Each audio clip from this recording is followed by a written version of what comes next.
One-year-old tight end George Kittle to a 4-year, $76 million contract extension. Six-time Pro Bowler will get $40 million in guaranteed money. Still no word on if or when they will get a new deal done with their quarterback, Brock Purdy.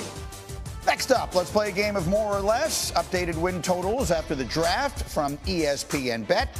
Hey, Peter Schrager, the number on Cowboys, 7.5 wins for Dallas. You going over or under? Greeny, I'm going over. Like this guy right here? This is Tyler Booker. This guy is a grown man and a leader.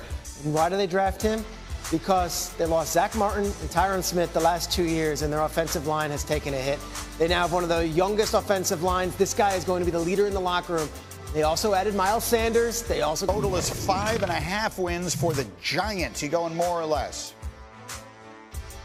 I'm going to go more. I think that possibly with a full year of health from Neighbors and Thomas, the offense gets better. And adding Abdul Carter to that defensive line, I think, gives them a real building block to have a really talented and much improved defense. 5's not a lot of wins. They do have a tough schedule, though. But right now, it's still offseason. We can be optimistic. I'm going over.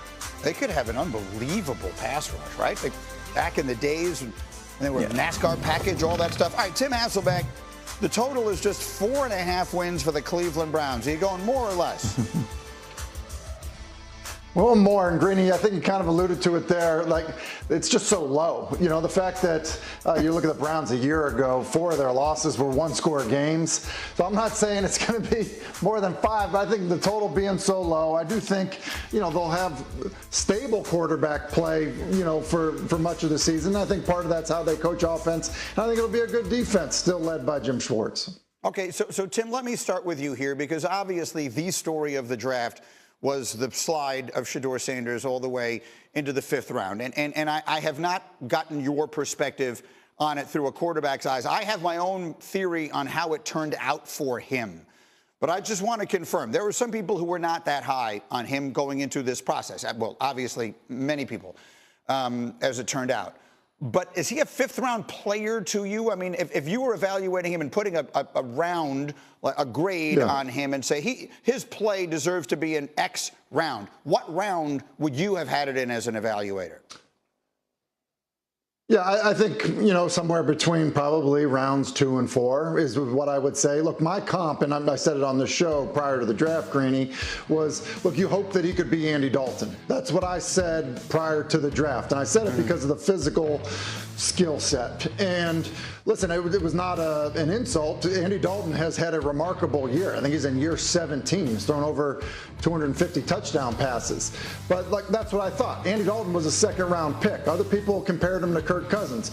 Kirk Cousins went in the 4th round, I believe. So I just think that, you know, from a physical ability perspective, look, he was not a 1st-round prospect in my eyes, and I think many people felt that way. Now, his tape and production, I think it's fair to say, you know, look, rounds 2 instead of round 4 could make sense for a lot of people. That's my point. Okay, so that confirmed what I believe, that he was probably a 2nd-round caliber player. And let's use Andy Dalton. Dominique, I would suggest that a young Andy Dalton would easily be the starting quarterback on these Cleveland Browns. I look at the room that he's walking into. Joe Flacco, who is 40 years old, he too has had a terrific career, but he's 40 years old. Deshaun Watson is never playing there again.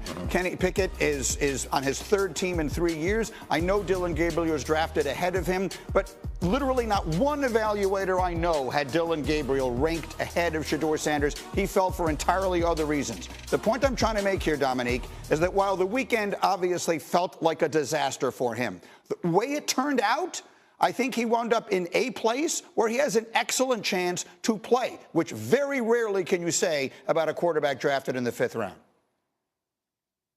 Yeah, I mean, I like the spin that you're putting on it, and I think you're right. He has an excellent chance to play, but you need to play well and play well fast if you're a 5th-round pick, and you're on a team that's probably projected to be near the top of the 1st round again next year. If he does not demonstrate in whatever time he gets in practice and in the games that he is a franchise quarterback, there's no waiting time. There's no investment in him. They're not going to go get all the pieces to put around him to make him play better like we've seen with Caleb Williams teams and other quarterbacks who are drafted in the first round. If he does not show that he is the franchise quarterback in this season at some point, they're drafting another quarterback in the first round next year. So I think you're right. He has a good chance of getting on the field, but he does not have a long leash or a lot of time to prove that he's the quarterback for this team for years to come.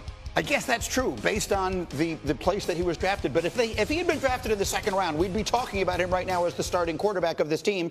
And he's the same guy, right? He didn't play a football game over the last 3 months. He wasn't drafted in the second round. No, I understand that. That's the thing. It's like, be legendary. You don't think he's their starter this year? I don't know if he makes the team this year. I don't know if we could say that. He's the 5th round pick who was the 4th quarterback on the depth chart right now. And the same insular world that told him to be legendary and you're a first-round pick and don't be a combine, workout guy and don't do the Senior Bowl and don't do it. I would hope someone is like, all right, let's reset this and say it's going to be a little different right now. The path has changed, and everyone's assuming that that their light has gone off and he's going to just come in and just be like, all right, I'm going to be a backup, be seen, not heard. I want to do everything I can to make this team. We don't know that. Well, so I think it's, yes, his ability. That's what's all along. It's what's reality, and if he gets to Browns camp and isn't willing to be the first one in, the last one out, and isn't willing to prepare the others like Dylan Gabriel will, we don't even know if he's going to make it for week 1. Tim, I have a moment left. Go ahead, finish it up. What is your expectation? Yeah, well, Peter's exactly right. It's not a lock that he makes the roster, out of camp. Look at 5th round, picks. They don't always make the team right out of camp. But I would say this, Greeny, to your point, if you're a 5th round pick, especially a quarterback, you're looking for any glimmer of hope for an opportunity to have an impact, prove to people that you can play. Any glimmer of hope. And so to your point, the glimmer of hope is this. Joe Flacco hadn't started an entire season since 2017.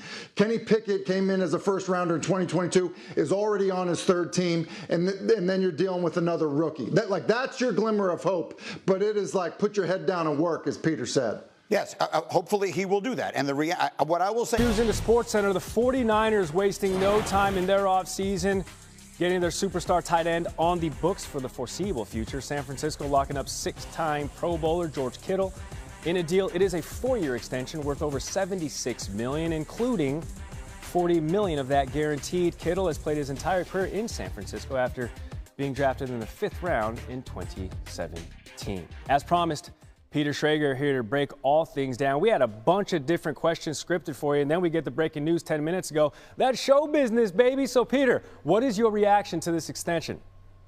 Well, it keeps George Kittle as a 49er, as he should be. Back in 2020, 5 years ago, they had a long, arduous contract negotiation that ended up with having Kittle being the highest paid tight end in the league. That was in 2020. I remember it because I remember speaking with George the day after, and I said, how'd you celebrate? He said, well, we had some Panda Express and wine in my apartment last night. I said, that's George Kittle for you. Yeah. 5 years later, this was going down that road.